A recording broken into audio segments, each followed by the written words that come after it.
It was a bone-chilling night. The icy rain fell down in torrents, with the slightest breeze flowing through the windows, separating with thick, grey curtains. The old wooden floorboards began to creak. A dark shadow caught my eye out of the darkness, with the only light visible being the moon's glare. The shadow began to get larger and larger. The floorboards creaked again, but not as faint as the last. The shadow was at its peak. A nose, a very long nose, started to creep forward. Then a head, closer and closer.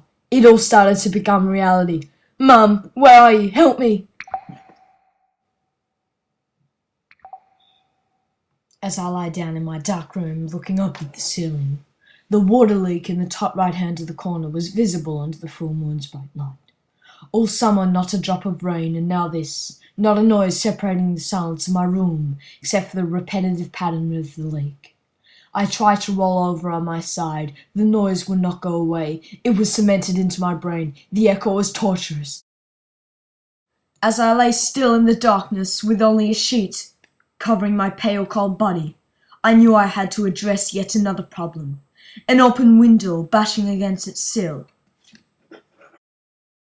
I hopped out of bed and began to walk towards the door.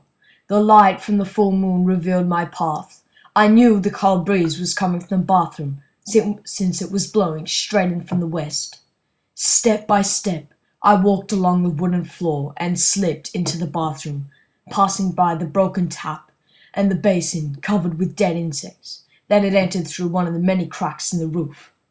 Above the toilet lay an old window disguised in sticky thin cobwebs and dark red rust coating the metal window trim. I placed both of my hands on the glass and slowly managed to push the rusty trim back into place.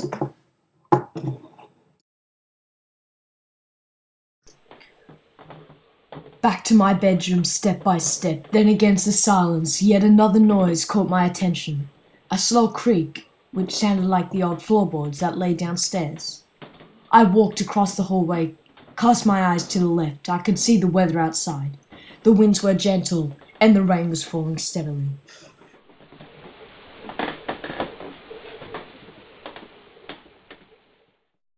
Another creak brought me back to the present. Then out of my peripheral vision, I saw the shadow was back. It moved. It became larger. A nose, a head, a body. Oh my gosh, there was someone down there. The creaking floorboard was not just a figment of my imagination. I could hear the beat of my heart as it pumped the blood through my veins. I didn't want to make a sound, not a sniffle, not a breath. I dropped to the floor, hoping the stranger wasn't going to find their way any closer. I slithered my way on the floor, desperately trying to not be heard. I was unable to find the right position that prevented me from making a noise. I had to be conscious, not to move a single muscle.